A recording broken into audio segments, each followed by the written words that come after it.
Amém. Glória a Deus. Graças e paz a todas as irmãs. Pastora Jaqueline, Deus abençoe pela oportunidade. Quero agradecer a Deus pela vida da Nina, que nos fez o convite para estarmos aqui, participando também desta live e deixar uma palavra do coração de Deus a todas as irmãs. E eu quero louvar a Deus por essa oportunidade. Meu nome é pastor Alexandre de Jesus, sou aqui do Brasil. Deus tem nos dado graça, misericórdia. O Ministério Atos 29 tem 2 anos de existência. Foi um ministério que Deus colocou e confiou em nossas mãos. Alguns perguntam, né, o porquê Atos 29, se Atos vai até o capítulo 28. A questão é que no capítulo 28, o apóstolo Paulo está preso numa casa em Roma, escrevendo cartas, e ele não consegue enviar estas cartas porque ele vai morrer nesta ocasião, né? Ele está próximo da sua morte. Então, essas cartas que ele escreve seria o próximo capítulo, Atos 29, a história continua, e é uma obra que proclama o Evangelho, fala da palavra de Deus e ganha almas para o reino do céu. Amém? Queridas irmãs, eu quero aqui, rapidamente também, só deixar uma meditação ao coração de cada uma das irmãs e de quem vai ver esta gravação pelo YouTube. E a passagem que eu quero vos deixar é no Salmo de número 73. Na epígrafe da passagem vai dizer que a prosperidade dos ímpios faz duvidar da justiça de Deus, mas o fim deles a demonstra. Salmo de número 73, o primeiro versículo diz: verdadeiramente bom é Deus para com Israel, para com os limpos de coração. Quanto a mim, os meus pés quase que se desviaram. Pouco faltou para que se escorregassem os meus passos. Pois eu tinha inveja dos soberbos ao ver a prosperidade dos ímpios. Porque não há apertos na sua morte, mas firme está a sua força. Não se acham em trabalhos como outra gente, não são afligidos como outros homens, pelo que a soberba os cerca como um colar, vestem-se de violência como de um adorno, os olhos deles estão inchados de gordura, superabundam as imaginações do seu coração, são corrompidos, tratam maliciosamente, de opressão, falam arrogantemente, erguem a sua boca contra os céus e a sua língua percorre a terra. Pelo que o seu povo volta a ti, as águas de copo cheio se lhe espremem. E dizem, como o sabe Deus? Ou há conhecimento no Altíssimo? Eis que estes são ímpios, todavia estão sempre em segurança, e se lhes aumentam as riquezas. Na verdade, que em vão tenho purificado o meu coração e lavado as minhas mãos na inocência, pois todo dia tenho sido afligido e castigado cada manhã. Se eu dissesse, também falarei assim, eis que ofenderia a geração de teus filhos. Quando pensava em compreender isto, fiquei de sobremodo perturbado. Verso 17 é uma resposta para o próprio Asaf, que diz: até que entrei no santuário de Deus, então entendi eu o fim deles. Certamente tu o pusestes em lugares escorregadios, tu os lanças em destruição, como caem na desolação, quase no momento, ficam totalmente consumidos em terrores, como faz com um sonho que acorda, assim, ó Senhor, quando acordares, desprezarás a aparência deles. Assim o meu coração se azedou, e sinto picadas nos meus rins. Assim me embruteci, nada sabia, era como animal perante ti. Todavia, estou de contínuo contigo, tu me segurastes pela minha mão direita. Guiar-me-ás com o teu conselho, e depois me receberás em glória. A quem tenho eu no céu, senão a ti? E na terra não há quem eu deseje além de ti. A minha carne e o meu coração desfalecem, mas Deus é a fortaleza do meu coração e a minha porção para sempre. Pois eis que os que se alongam de ti perecerão. Tu tens destruído todos aqueles que, apostando, se desviam de ti. Verso 28, e se encerra essa leitura. Mas para mim bom é aproximar-me de Deus. Coloquei a minha confiança no Senhor, Deus, para anunciar todas as suas obras. Amém? Irmãos, o que eu tenho a dizer a respeito desse salmo, numa questão de uma palavra profética e revelada como resposta de Deus para alguém, eu só precisava voltar um pouquinho na história para se basear em quem é este homem, né, esse grande levita de Israel, por nome Asaf. O contexto histórico diz que um dia Davi vai assumir o trono em Israel, passando por todo aquele processo após a unção, dentro da sua casa, a porta fechada, junto com seu pai, com seus irmãos, que, bem da verdade, depois da unção, não vê mais com os mesmos olhos, porque a unção, gente, atrai de tudo, atrai o que é bom e o que não é bom. E Davi, infelizmente, vai ter que passar por aquelas experiências que ninguém explica para ele o que seria. Ele não sabia o porquê do desprezo, da desfeita, do descaso. Todavia, ele tinha um espírito valente, um espírito lutador e vencedor.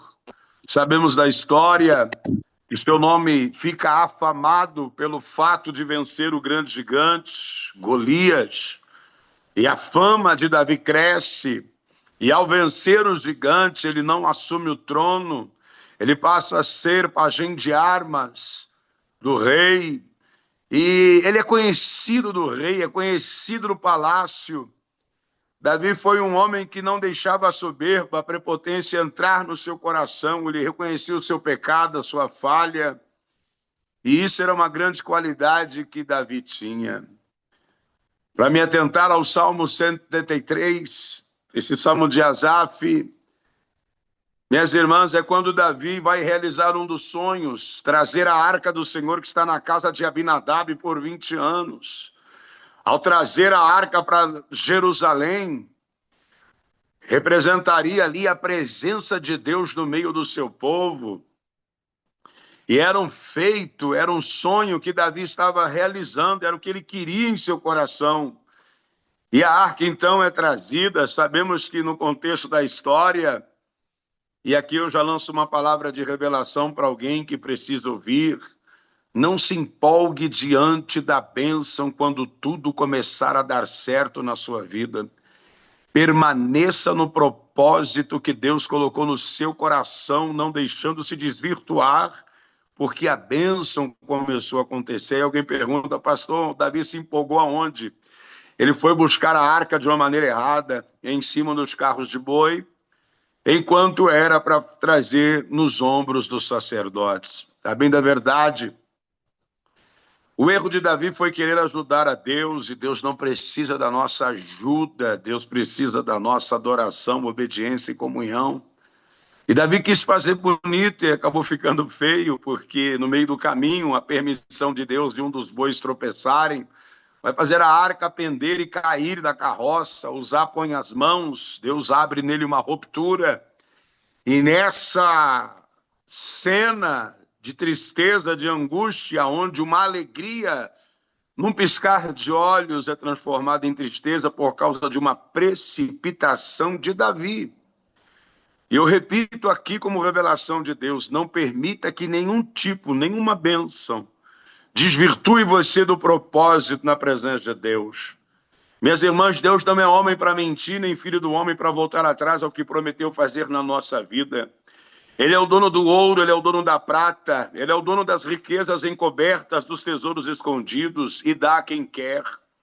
Quando Deus decide abençoar alguém, não tem quem possa impedir o mover das suas mãos.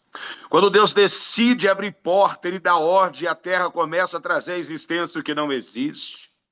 O contexto aqui que me chama a atenção é que mesmo na inadimplência de Davi por querer ajudar a Deus, e agora há uma tristeza porque Uzá morreu, entramos na história de Obed-Edom, que a arca vai para a casa dele, um edomita, primo em primeiro grau dos filisteus, inimigo número 1 de Israel, mas poucos sabem da história desse moço chamado Obed-Edom, que era um adorador por excelência. Deus conhece o nosso coração, a intenção da nossa alma e o nosso pensamento. E tem bênção, minha irmã, não é porque Deus está demorando dar, liberar ou fazer acontecer. É porque Deus conhece a intenção do nosso coração. E enquanto Ele não nos moldar diante daquela situação para que estejamos preparados para receber tal bênção, essa bênção não vai chegar. Você pode até vê-la, mas não possuí-la, porque Deus não quer te perder de vista e não vai te perder de vista. Se for para Deus te abençoar, para te perder de vista, você vai ficar na prova, mas vai entrar no céu pela porta da frente. É um pouquinho dura a palavra, mas essa é a realidade. Conhecemos que Obed-Edom, em 3 meses, recebe uma mudança de vida extraordinária. E toda mudança de vida acarreta inveja, perseguição, olho grande, alguém fica questionando. E aconteceu isso com Obed-Edom, porque lá no contexto dessa mesma história vai dizer o texto assim: avisaram a Davi o que Deus fez a Obed-Edom. Esse avisaram, minhas irmãs, é alguém dizendo assim: olha como é que está a casa dele, olha como é que está o gado, olha como é que estão as ovelhas, olha como é que está o pasto verdejante daquilo que pertence a Obed-Edom. Historiador diz que os vizinhos diziam assim: Obed-Edom, essa terra aqui é seca, não, nada dá, o que planta não vai. Quebra essa cerca, pode pegar para você essa parte. E no outro dia começava a florescer. Porque quem tem a presença de Deus, irmãos, faz a diferença onde estiver. A presença de Deus te guarda, te prospera, te dá saúde, te livra. A presença de Deus estava fazendo a diferença na vida de Obed-Edom. Mas uma coisa me chama a atenção: ele não se apegava àquilo que Deus estava lhe dando. Para ele era como esterco. Óbvio que ele vivia a bênção, mas não saía do propósito, não saía da comunhão, que era estar perto da presença. A arca representava a presença de Deus no meio do seu povo. Antes de terminar aqui aonde eu li, só um contexto que eu quero deixar para as irmãs. Quando avisaram a Davi sobre o que Deus havia feito na casa de Obed-Edom 3 meses depois, ele vai agora da maneira certa trazer a arca para Jerusalém, levando soldados, levitas, sacerdotes, muita gente. Há uma festa em Jerusalém aguardando a arca. Enquanto Davi chega na casa de Obed-Edom, ele vê a diferença na casa, ele vê a diferença no ambiente, mas ele percebe a tristeza no coração de Obed-Edom e pergunta: por que está triste o teu coração? Ele diz: simples, rei, porque a presença de Deus hoje vai embora da minha casa. E aí Davi faz um convite para ele: você quer ir com a gente para Jerusalém? A cada 6 passos nós vamos sacrificar um cordeiro e chegaremos para uma grande festa. Quem está fazendo o convite é o rei. Quando o rei te convidar, não negue o convite, aceite a proposta, vai para cima do projeto, porque Deus vai te honrar.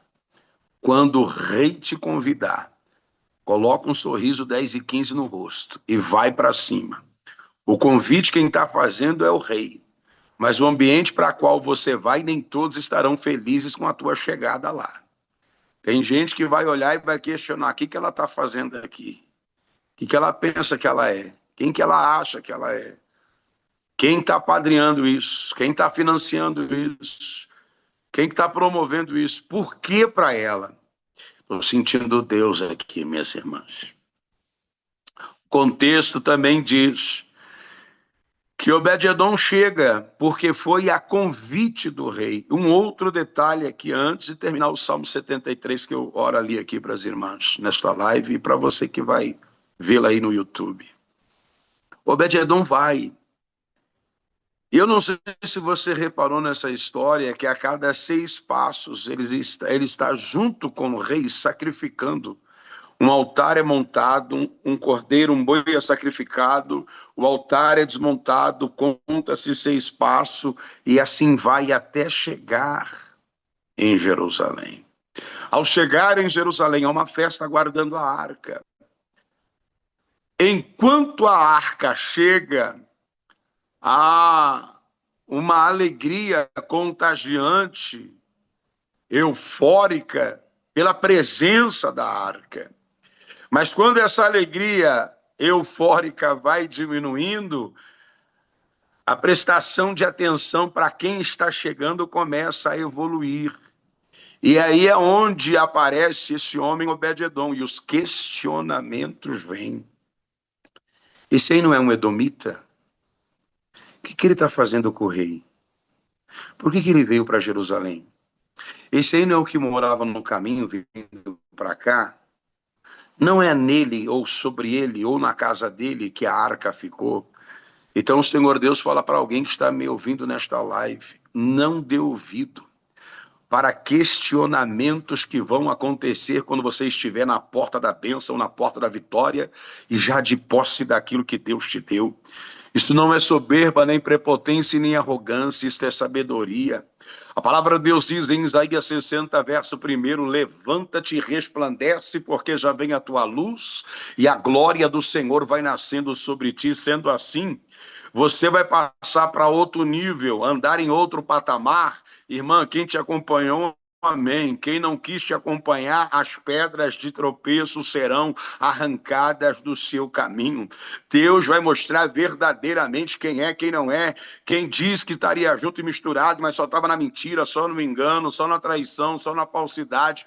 Deus vai fazer uma limpeza, aleluia, para poder te abençoar, para poder te honrar. Você vai fazer uso da passagem do Salmo 91, em um dos versículos que diz: 1000 cairão ao teu lado, 10.000 à tua direita, mas tu não serás atingida. Somente com os teus olhos olharás e verás a recompensa dos ímpios. Essa queda não é de ímpio, não, irmão. Essa queda é de gente que diz que estaria junto e misturado. Pessoas que não querem ver você melhor que elas. Pessoas que não querem ver você por cima. Pessoas que não querem ver você no seu propósito, no seu negócio. Pessoas que não querem ver você dentro da bênção, gozando do melhor de Deus. Mas o Senhor manda dizer para quem está recebendo esta palavra: eu não sou homem para mentir, nem filho do homem para voltar atrás ao que prometi fazer na tua vida. Encerrando com Obed-edom, ele recebe algumas promoções em Jerusalém. Deus, espiritualmente falando para alguém aqui, vai te levar a Jerusalém. Jerusalém é o centro das atenções. Você é o centro das atenções de Deus. E estando no centro da vontade de Deus, você vai começar a resplandecer como o sol do meio-dia. Então ande de cabeça erguida, na nivelação de olho a olho, sem abaixar a cabeça, e se curvar só diante do Deus Todo-Poderoso. Aquilo que está faltando, Deus vai completar. Aquilo que está precisando, Deus vai conceder. Ele vai completar a obra, porque Ele é Deus que faz por completo. O contexto histórico diz que esse homem, Obed-edom, a primeira oportunidade dele em Jerusalém é ser porteiro. Ele começa por baixo. Quem sabe os irmãos chegavam para cultuar em Jerusalém, pastora Jaqueline, e alguém dizia: olha quem está na porta. Quem? Obed-edom. O edomita é ele mesmo. Ah, foi o que veio com Davi? Esse mesmo. Esquenta não. Ninguém aguenta ficar na porta muito tempo. O negócio dele é estar perto da arca. Você vai ver a prepotência e a arrogância. Daqui a pouco ele desiste. Passa-se os dias, diz a história bíblica, e o rei tira Obed-edom da porta e coloca ele junto ao coral de Israel para estar louvando nos cultos de adoração em Jerusalém. Aí os irmãozinhos que gostam de falar pouco chegou no culto, olhou na porta e não viu Obed-edom. Aí o questionamento entre os irmãos, as irmãs dizia: cadê o rapaz da porta? Quem? O Obed-Edom. Não falei para você que ele não ia aguentar a prova, não ia aguentar a luta, não ia aguentar nada. Aquilo lá era fogo de palha. Alguém mais entendido que está na comunhão vai olhar e vai responder por você sem precisar você abrir a tua boca. E alguém responde: não, você não está sabendo? O rei promoveu ele. Como assim? Não, ele não está mais na porta. Agora ele faz parte do coral da igreja. Ele está louvando no coral. O edomita louvando. Como pode uma coisa dessa? Daqui a pouco alguém olha e questiona, não está louvando com a multidão porque não sabe louvar sozinho. Está pregando com a multidão porque não sabe pregar sozinho. Está fazendo com a multidão porque não sabe fazer sozinho. Passa-se um tempo. Por isso que eu amo a palavra de Deus. Eclesiastes 3 diz que há para todas as coisas um tempo determinado por Deus debaixo desse céu. Passa-se um tempo e o rei promove ele. Sabe para quê, gente? Para liderar o coral. Ele é regente do coral agora. Isso está em Crônicas. Alguém questiona e procura ele no meio da multidão e diz: cadê o menino lá, o Obed-Edom, que veio com a arca, o que ficou na porta, o que disse que ia louvar com a gente? Você não está sabendo? Não, não, o rei promoveu ele. Ele agora é regente do coral. Daqui a pouco ele entra, coloca a caixinha no chão, sobe em cima e vai reger. Nós vamos ter que louvar. E aí os questionamentos vêm, mas Obed-Edom permanecia firme e isso o tempo está passando. O contexto histórico diz que vai ter um núcleo, uma célula, um culto no lar, e precisa de um dirigente. E o rei dá anúncio e manda avisar a Obed-Edom, dizendo: você aceita dirigir um culto, a dirigir um núcleo, uma célula no lar? E agora ele sai daquela regência, ele sai daquele lugar, e alguém pergunta: cadê o Obed-Edom que não está no culto hoje? Você não está sabendo não o que aconteceu? Não, o rei promoveu ele. Como assim? Ele agora é dirigente de célula, ele está dirigindo o culto no lar. É aquela reuniãozinha que tinha naquele tanto de pessoa, quem está dirigindo lá é o Obed-Edom. A promoção veio vindo, as elevações foram acontecendo, e por último, gente, é feita uma grande reunião em Jerusalém para quem seria o tesoureiro do rei Davi no templo do Senhor. E o próprio rei escolhe quem? Obed-Edom, que vai terminar a sua história como guardião da arca de Deus e tesoureiro do templo do Senhor. Por que eu enfatizei aqui, minhas irmãs, Obed-Edom, sendo que eu li sobre Asaf? E é aqui que eu começaria a pregar, mas é 5 minutos e eu termino. Pegue isso aqui, minha irmã, e pegue como revelação para a tua vida. A riqueza, a fama, o poder, o estrelismo caiu sobre a vida de Obed-Edom, mas ele se escondeu na sombra do Altíssimo. Ele não deixou que isso adentrasse no seu coração, por isso que prosperou em todos os seus caminhos. Eu vim aqui dizer para alguém como voz de Deus: não é proibido você ter dinheiro, proibido é o dinheiro te ter. Você tem que dominar sobre ele e crer que Deus é Deus na sua vida para tudo quanto ele te ordenar a fazer. O contexto de Asaf é que quando Davi chega com a arca em Jerusalém, tem alguém na janela olhando. Esse alguém tem nome, é uma mulher, chama Mical. Quem é? Esposa de Davi. Ela está rejeitando no seu coração o feito que Davi está fazendo, aquilo que está acontecendo. Estranho, né, gente? Porque tempo atrás foi ela que deu livramento para Davi não morrer na mão do seu pai, fazendo Davi escapar pela janela do seu quarto. E agora, o que eu entendo aqui é que é doído, mas eu vou falar. Tem muita gente próxima a nós que não aceita o agir de Deus do jeito que Ele quer fazer na nossa vida. O levantar de Deus, o resplandecer de Deus, o exaltar de Deus. Não são os de longe, são os de perto. Quando a gente fala assim, não, pode vir que eu estou preparado. Não estamos preparados. Porque não vem como elefante, vem como mosquito. É uma simples coisinha no ouvido, ou que os olhos permitem ver, e aquilo vai trazer tristeza ao coração. E começa a querer minar a tua fé, o teu propósito, minar a tua confiança. Eu aprendo uma história, eu aprendo algo aqui com Davi, porque enquanto ele sai da festa, de rei se torna garçom, pega o melhor da festa para levar para Mical. Quando ele entra e diz: Mical, está aqui o melhor da festa, eu trouxe para você, meu amor. Ela olha para ele e o texto bíblico diz: você não tem vergonha na cara não, Davi? Como um vadio qualquer diante da arca, estava tu pulando e saltando diante da arca do Senhor. Gente, eu aprendo uma lição com Davi aqui. Ele olha para Mical e dá uma resposta à altura. Não foi má educação, não foi não. Foi uma resposta sábia. Ele vai dizer: Mical, aprove a Deus ter escolhido a mim do que ao teu pai, para trazer a arca do Senhor de volta a Jerusalém. Ele vira as costas e vai para a festa. Mical nunca foi chamada de mãe, justamente por esta cena, por esta situação. Tem gente que está tocando no teu ministério, na tua chamada, na tua vida, questionando por detrás dos bastidores o seu projeto, o seu sonho, mas o Senhor está dizendo: não se preocupe, eu vou tratar com Mical, continua na festa, a festa é sua. Se alegra, celebra, levanta a cabeça e vai para cima, porque Deus vai te honrar. Quando ele volta para a festa, aqui entra esse moço por nome Asaf. O historiador diz que alguém vai cortando a multidão. E nesse dia, minhas irmãs, Davi estava sobre uma guarnição de soldados, uma corrente humana, porque Davi estava pulando e saltando de alegria diante da arca. E alguém vai cortando a multidão, pedindo licença aqui, licença ali, e se aproxima daquela corrente humana de soldados que estava protegendo o rei. Esse alguém fura aquela corrente, sai correndo, pega na mão do rei Davi e sai saltando, pulando e dançando com o rei Davi.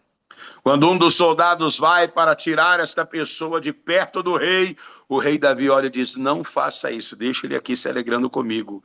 Parte da minha unção passou para ele, por isso que ele está feliz agora e pulando comigo. Ele veio celebrar a presença de Deus. Ele veio celebrar a chegada da arca. Quem é ele?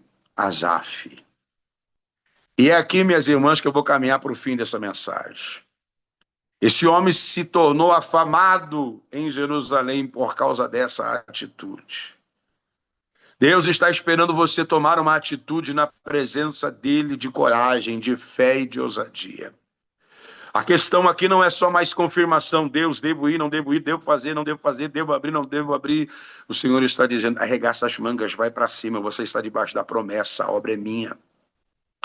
Você sabe de onde eu te tirei, os livramentos que eu te dei, as sepulturas que eu fechei, os caixões que eu estourei, as obras de macumbaria que eu repreendi, coloquei por terra a ação do adversário, tudo quanto foi feito para te destruir, porque o diabo é espírito, não dorme, ele é conhecedor por base daquilo que nós nos resplandecemos a ser, então ele vai atuar na contramão para querer agir e fazer com que as coisas dêem errado. E Deus já está dizendo para alguém em confirmação: não tem como dar errado aquilo que eu coloquei as minhas mãos para dar certo.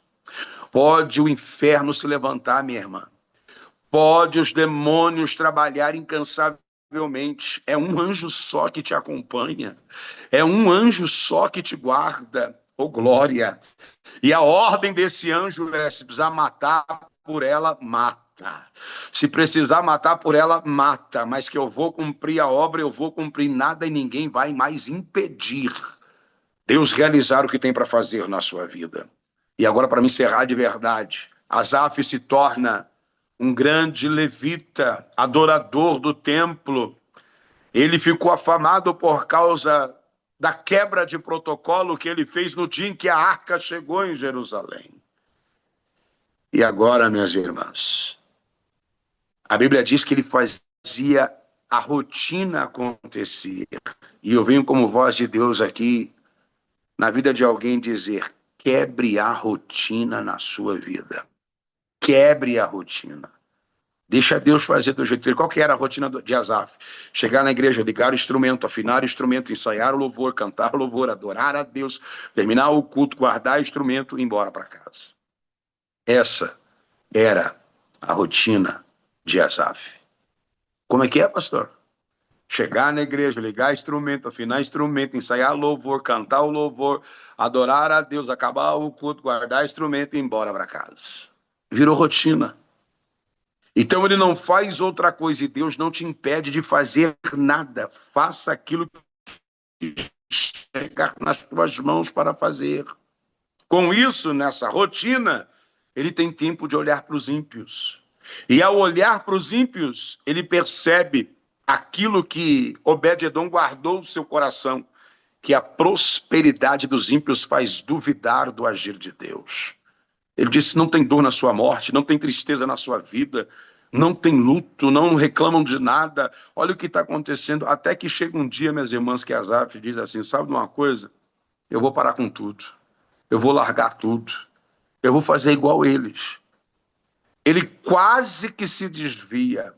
Mas no dia que ele chega no culto para entregar a sua carteirinha, para dizer que para mim chega, não quero mais, hoje é meu último dia, o Espírito de Deus o visita e diz: Asaf, deixa tudo aí, vem ver o céu do lado de dentro, entra no meu santuário, entra no Santo dos Santos, vem ver a minha glória, eu quero me revelar para você. Minhas irmãs, guarde uma coisa: Deus só vai dar se você pedir. Deus só vai conceder se você insistir, se você bater, se você implorar. Às vezes, Deus conhece o nosso temperamento. Algumas aí, como eu, barraqueiro, sangue quente, nervosinho, Deus fala: é assim, pera aí que eu vou tratar um pouquinho. Aí Deus começa a mexer nos pontos. E eu vou dizer algo aqui, irmã, não me leve a mal. Deus pesa não é a questão das obras, é a questão do que sai da nossa boca no dia da aprovação. Quando um carro nos fecha, quando uma resposta não vem, quando alguém não responde no nosso WhatsApp, quando a gente quer aquela resposta, o negócio não acontece, e justamente sabemos que é aquela pessoa que tem a condição de fazer o que tem que ser feito e não acontece. É o próprio Deus que nos prova diante daquilo que precisamos ser provados e aprovados, para que, sendo assim, a bênção, quando chegar, não venha minar o nosso ser, o nosso coração. Asaf, ele é convidado a ver o céu do lado de dentro. E quando ele vê, quando ele se achega, quando ele se aproxima, ele começa a reconhecer o fim dos ímpios. E vê que a balança enganosa, a justiça de Deus entra para operar, para agir. Ele começa a ver qual era o fim daquelas pessoas, ao dizer que assim o meu coração se azedou e sinto picadas nos meus rins. Assim me embruteci, nada sabia, era como animal perante ti, todavia estou de contínuo contigo. Tu me segurastes pela minha mão direita. Gente, foi Deus que estendeu as mãos e diz: ó, deixei você ver como tudo acontece, mas não vou deixar você mais participar. Vem para mim, porque você é meu, eu não abro mão da tua história. E Deus começou a trazer Asaf para perto, ao ponto dele encerrar o salmo dizendo: mas para mim, bom é aproximar-me de Deus. Coloquei a minha confiança no Senhor Deus para anunciar todas as suas obras. Eu quero encerrar dizendo que quem te abre porta e quem te fecha a porta é Deus. Não questione porque fulano, beltrano, ciclana, por que está acontecendo e não acontece comigo? Vai acontecer com você, mas é de uma maneira diferenciada. A tua bênção vem com estrutura. A tua bênção vem com fecundidade. A tua bênção, ela vem aprimorada, porque esse tipo de bênção que Deus está reservando para lhe entregar, ela vai trazer alegria e não vai acrescentar dores. É uma bênção que vai florescer não só para você, vai transbordar para os seus filhos, para os seus netos, para aqueles que vierem depois de você. É essa bênção que Deus está reservando para a tua vida. E nota de rodapé para me encerrar de vez, porque quando eu começo a falar não paro mais, sangue de Jesus tem poder, eu quero que você guarde isso. Chegou uma idade no tempo, na vida de Asaf, que ele vai ter que se ausentar de tocar instrumentos. Flávio Joséfo diz que ele chega nessa idade, na casa dos seus 80, e por sua vez, ele vai agora, por uma lei, se ausentar de tocar no templo. Ele podia ir para a igreja, adorar como todo mundo, mas não tocaria mais. Por quê? Porque um novo levita, um novo sacerdote iria tocar, um novo instrumentista iria tocar no seu lugar. Ele teria que ceder o seu espaço para outro. Mas, gente, quem foi chamado por Deus, não larga o microfone, não tem como. Quem foi chamado por Deus para louvar, pode estar com 90 anos, vai estar louvando. Quem foi chamado por Deus para liderar, não tem esse negócio de jubilação, não. Vai estar liderando. Enquanto tiver vida, vai estar liderando. Enquanto tiver vida, vai estar pregando. enquanto tiver vida, vai estar como cabeça e não como cauda. E a Bíblia diz que Davi fica velho, a morte vai chegar, ele chama Salomão e diz: Salomão, meu filho, você foi escolhido, você conhece toda a sua história, eu quero te fazer um pedido. Sabe Asaf, aquele que lá atrás quebrou o protocolo, segurou nas minhas mãos, dançou comigo o dia que a arca chegou, que quase desviou, mas ficou firme, e agora a lei alcançou ele, não foi? Foi, meu pai. O que o senhor deseja? Você vai construir o templo. No dia da construção, da inauguração, eu quero que você abra esta carta e manda chamar Asaf. Mude as leis para que Asaf venha tocar na inauguração do templo. E olha, minhas irmãs, Davi virou assunto aos céus. Salomão, seu filho, reina em seu lugar. E essa história termina dessa maneira. De um dia, segundo o historiador Flávio Josefo, diz que Asaf, ele não podia tocar instrumento. Estou sentindo Deus aqui. Na igreja, mas na sua casa quem mandava era ele.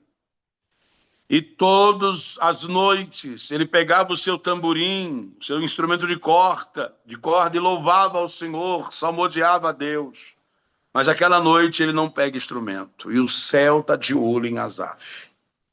Naquela noite ele deixa a esposa dormir, os filhos dormir, ele sai para fora da sua casa, olha para o céu e vai citar o Salmo de número 42, verso 5, dizendo: porque estás abatida, ó minha alma, e porque te perturbas em mim, ele dá uma ordem para a alma: espera em Deus, porque ainda o louvarei na salvação da sua presença.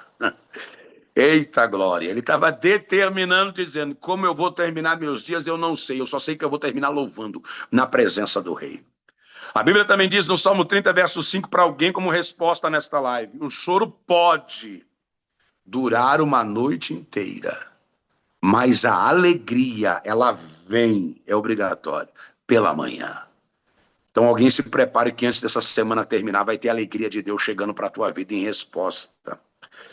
E eu encerro de verdade, agora de verdade, irmão. 2 minutos, acabou a minha participação aqui. Pega em nome de Jesus. Chega uma carta por ordem do rei Salomão, na casa de Asaf. Logo pela manhã o mensageiro leva, entrega a carta e vira as costas e vai embora. Asaf desata o selo e ao ler a carta estava escrito: meu grande amigo Asaf. Quem te escreve é o rei Salomão, filho do grande rei Davi. A pedido do meu pai, eu mudei as leis em Jerusalém e você vai assumir o seu posto, o seu lugar novamente e tocar os instrumentos na inauguração do templo. Asaf volta feliz, volta alegre, porque ele estava fazendo aquilo que ele amava e fazia com excelência. Eu agradeço aqui a minha oportunidade nesta live dizendo: faça com excelência o que Deus colocou na sua mão para fazer, porque você vai subir de nível, vai mudar de patamar, a glória da última casa será maior do que a primeira, e você vai entender que o seu sacrifício, o seu propósito, não ficou sem resposta diante de Deus. Amém? Essa é a palavra. Que Deus abençoe cada uma das irmãs. Foi um prazer, uma alegria participar. Que Deus em Cristo abençoe vocês, em nome de Jesus.